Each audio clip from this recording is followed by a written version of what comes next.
libros, ¿no? De hecho, yo bromeaba con Benjamín comentándole que ahora soy una escritora mexicana-cubana, ¿no? Porque tengo 2 libros en México y 2 libros en Cuba, ¿no? Entonces es como que de pronto...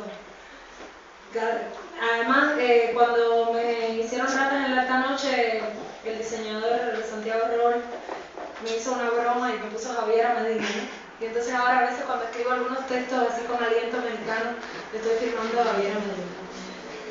En realidad, pienso que Primaveras Cortadas tiene que ver mucho con Ratas en la Alta Noche porque de cierta forma me encontraron Benjamín y Iván en Cuba. Es una historia que hemos contado mucho, pero la vuelvo a hacer porque me gusta, ¿no? Ellos me encontraron un libro mío de poesía, lo leyeron, les interesó, y también me habían escuchado leyendo unos cuentos de Ratas en la Alta Noche, y bueno, no sabían cómo yo me llamaba, y entonces estaban buscando a esas 2 muchachas, y de pronto resultó que la muchacha era yo. Entonces, Ratas en la Alta Noche tiene que ver definitivamente con Primaveras Cortadas. En cuanto a lo que une estos 2 libros, pienso que de cierta forma ambos lo han dicho bien, ¿no? Por un lado está la muerte y por otro lado está el erotismo. Esos son, bueno, 2 constantes de la literatura universal, ¿no? Digamos, que están en ambos libros. En ambos está el suicidio, está la muerte de diferentes formas, a veces autoinfligida, a veces está el asesinato, también está el canibalismo. De hecho, hoy en el programa Hay Merengue de la emisora No FM de Benjamín estaban hablando del vegetarianismo y saltaron al canibalismo, y bueno, de pronto yo comenté que había un cuento caníbal aquí, ¿no? Que es el cuento del que les voy a leer. Se llama Tisky.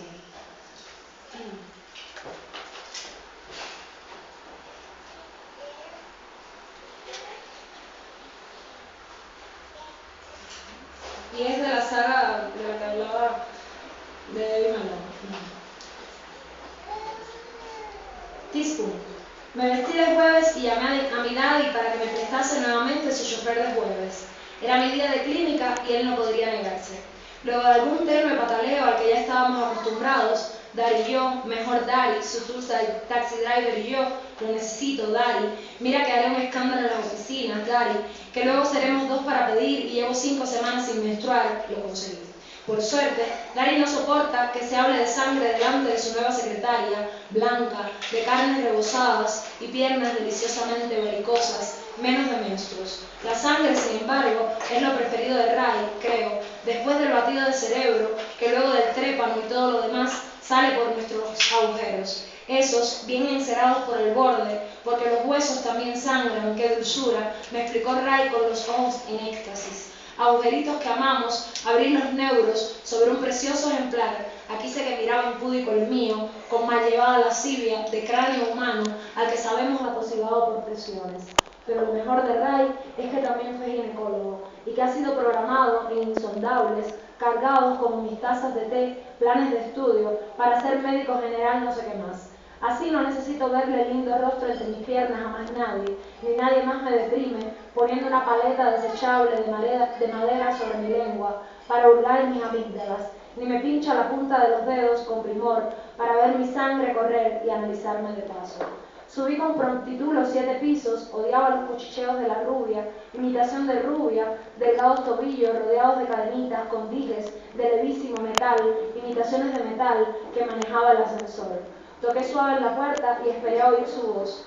No es que esté esperando a alguien más, Ray es mi médico particular, ni que yo temiese interrumpir alguna ronda de esas en que se comenta qué bello hígado y bonito tumor de médicos. Todos saben en la clínica que los jueves a las 5 de la tarde, Ray me está reservado solo a mí y a nadie más. Dijo pase con ese tono de aparente indiferencia con que me recibía siempre y en lo que yo por supuesto nunca creería. Sabía que temblaba por mí. Pasé e hice pasar a mi nana, señalando con un gesto de cabeza, bajo el cuero cabelludo, la dura madre, esa parte aracnoidea, cada capa de hojaldre de mi cráneo desquiciante, y era sintiendo antes de verme señalar, lo deseaba y yo sabía. Hízose cargo enseguida y entonces, cuando todo dispuso para el té, fue mi nana quien cabeceó, como pidiendo excusas. Vimos así su viejo cráneo asqueroso bambolearse, y yo la dejé ir. Puse apropiadamente leche y 2 terrones de azúcar y, por supuesto, una prolija porción de té en su taza. Había aprendido a calcular con primorosa exactitud las proporciones. Hizo girar primero en redondo y luego en cruz la cucharilla por disolver lenta pero cabalmente todo el azúcar.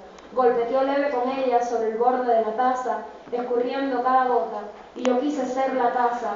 Pensé en aquella fría cucharilla recorriendo el borde de mis labios rosáceos, escanciando la dispendiosa gelatina entre mis muslos. Bebió con fruición y preguntó al fin: ¿qué te sientes hoy, princesa? De nuevo el tono glacial que pretendía helarme el tuétano para comerme mejor. No, querido, hubiera deseado escupirle a la cara, porque yo conocía sus deseos.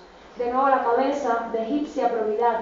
Ya querría también Debbie tenerte, amado Yorick, presidiendo su escritorio, anhelé empática, sobre el cuello nibio de Rae, en una imperceptible reverencia inclinados, como prestándome atención.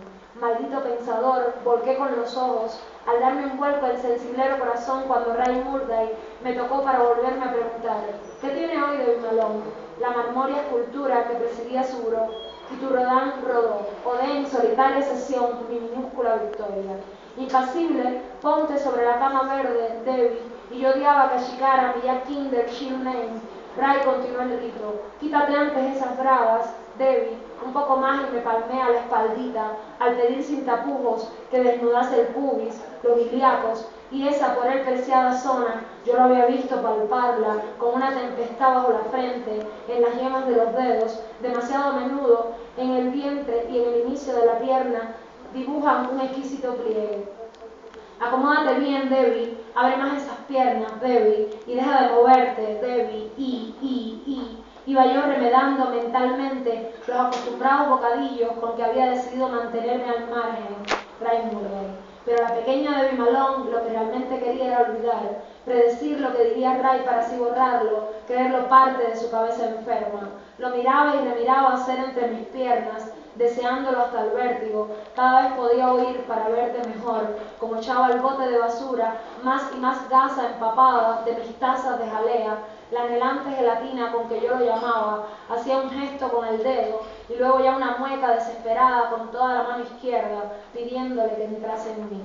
Y viéndole hacer, yo ponía palabras en su boca o las quitaba, adecuándolas al bisbiseo de sus labios, los movimientos de su lengua hacia el paladar, para articular una letra para tal cualquiera, o aquel con que hacía una velar. Cordura, Debbie, vamos a ver si te estás tranquila, corazón. Y sobre todo, seguía con poderosa atención sus líquidas, luminosa Debbie, rabiosa fierecilla mía.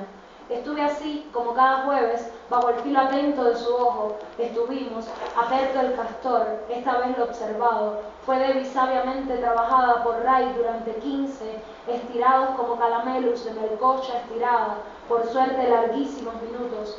Yo trabajé a cambio sus palabras, él deshojándome el vientre y yo haciendo una personal Davy Bad translation solamente para mí, con tal de verle decir lo que quería, en tal de hacerme mimar un rato. Por suerte terminó la inspección y pudimos respirar. Yo sentía su leve asfixia, el regodeo con que lavaba sus manos, pero antes las lamía. Advertí imperativa, invocando la magia simpatética, allá detrás de las sábanas verde antiséptico. Entonces inspiramos y expiramos, ya un poco más tranquilos. Entre 2 y 3 meses, pequeña. No quisiera interrogarte, pero me pregunto cómo es que pudo suceder, si no he dejado de cuidarte, colocarte delicados dew, recetarte y comprar incluso, poniéndolas casi en tu mano junto a un vaso de agua, tus pastillas anti-cop. Vibrear su cabeza raramente apenada, su lava intracraniana burbujear, como en esas vítreas bolas pisapapel en cuyos vientres flotan barcos. No entiendo nada, Debbie, pero yo estaba sopesando justo entonces ese mito purulento que majestático ocupaba miles de cráneos allá abajo. Los tipos como él ponían su lengua ahí dentro para extraernos un tumor. Imaginaba su lengua entre mis vasos capilares, el espesor de mi líquido encefálico, su poderoso peso sobre ella, cuando Ray dijo de nuevo: nada de nada, Debbie, ¿me lo explicas tú? Y yo tampoco sabía cómo, dudaba, do contradict myself, si en mi avaricia estaba poniendo también esas palabras en su boca para estarme ese jueves con el Ray un poco más. Ni yo creía en la partenogénesis, ni había estado abriendo mi castor para nadie más durante los últimos 10 meses. Tampoco yo entendía nada. Vamos a tener que hacer una cuidada intervención un poco peligrosa, Debbie. ¿Cómo es que nos haces esto, Debbie? ¿Quieres acaso que Sir Malone nos mate, Debbie? Dejé sin dos a mi bebita, Debbie. Lo escuchaba o no balbucear como un chiquillo, acongojado su cuita, como un celeste Gollum de desdoblada personalidad, mentando un nos, haciéndonos partícipe de una unidad que yo para nada comprendía. Entre sus críticos espantados y mi vaído, creo que pude comprender, tratar de poner en claro, viendo a través de los pozos asentados en mi taza de té, que se trataba de mi padre, que lo asustaba matarme durante esa cuidadosa intervención que ahora teníamos que emprender. Dangerous, rosa maléfica el viaje que habría de iniciar, me dije. Ray no temía matarme por mi padre, temía quererme matar por sí mismo.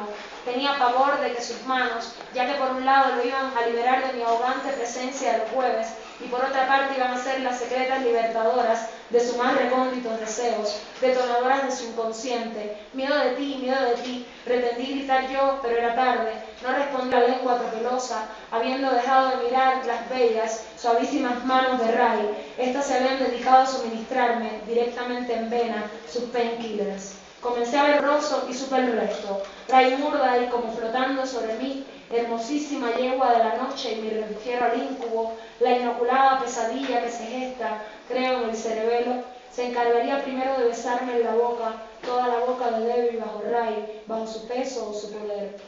No por necrofilia que va, sino para premiarme, agradecer y premiarse por tenerme por fin bajo la sierra, quizás una delicada, finísima cegueta, preciosa cuerda de violín. Luego sería el banquete. Yo no había logrado ver nunca tras las cortinas verde antiséptico, pero seguro había allí una provista alacena, tal vez un blanco botiquín, donde se guardarían el jugo de limón y los sucesivos ingredientes de la orgía, el pote de picante y la blanca salsa rusa y la meliflua mantequilla de maní y la mirra y la albahaca, incluso un poco del estrellado anís y del bijol, la mermelada de nísperos, el tomate, signado en letras itálicas, su precioso bermejo contenido. Yo no había nunca visto más allá de la cama, ni vería, no sabía los gustos de Ray, solo sus manos palpando cada jueves, su edad, la andrógina lisura de su pelo, el sabor de su colonia justo en el dedo con que ponía el compresor sobre mi lengua, pero sí sabía la lección.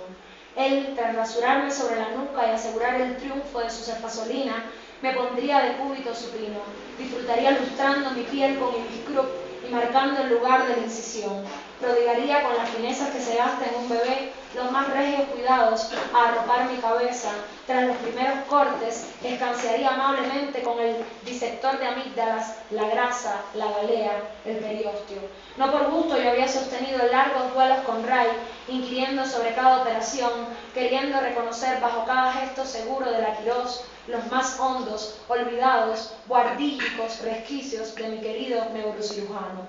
Conocía el procedimiento comedido del cazador hasta el final, el retractor Hansen, el agujero de trépano, la duramadre en cruz y toda esa otra mierda quirúrgica. No necesité pugnar contra sus asesinos del dolor para saber la punción en el ventrículo y el endoscopio que Ray hubiera preferido entre sus fiebres quemantes sobre cualquier tejido mío que rozaba, tomar de entre sus lanzaderas para en mi cráneo navegar, metiéndose hasta mi agujero de Monroe, bellamente dibujado en media luna. No Ray, por mis talámicas, yo lo veía rumiar lo mullidas que las encontraba vías venosianas. Después, en el centro de una preciosa excitación, en la cual yo jamás le vería agitarse por mí, practicaría la penetración. Ray Murday se suicidaría en el colmo del éxtasis por cualquier recóndita ventana que hallase abierta o cerrada, allá dentro de mi cráneo. Ray lo estaría, luego de solo 10 minutos de anestesiarme, disfrutando hasta el dolor. A mí no había que contármelo. Más tarde, yo no sé si totalmente cercenada la cabeza, casi luciendo como Yorick, y él, ya con un poco de culpa emposada en la mirada, pero aún eufórico, se preguntaría, contemplándome con tono neutral las conocidas cosas sobre el ser y la nada, habría cortado usando la cegueta, pulsando gracias a ella su más querida melodía de classical rock, mientras me abría. Violado estaría mi último escondrijo y levada en un puente la parte superior de mi cráneo como se abre una caja de Pandora. El limón y el tabasco suelen hacer su labor en media hora, con lo que tensarían, quizás peligrosamente demasiado, la paciencia de Ray, alargando con mucho empalagosamente esos minutos. No puedo predecir, a pesar de todo, conozco poco los exactos procederes de su gula, pero sí sé que Ray, como no haría mi padre joven, que acostumbraba a comer los sesos del mono directamente del recipiente de sus huesos, amansará sus nervios y la ávida, procaz secreción de su saliva, y que aún empleará parte de su tiempo en disponer sobre la pálida, ennacarada y pulida superficie de la mesita del té el deseado manjar. Con las pinzas para el hielo lo llevará poniendo mucho cuidado de que nada se derrame desde la caja de Pandora de mi cabeza a su platillo para el té. Es en que nada, sobre un fondo azul, un tópico dragón de escamas plata. Sus blanquísimas manos temblorosas le permitirán aún especiar y orlar y aderezar la golosina.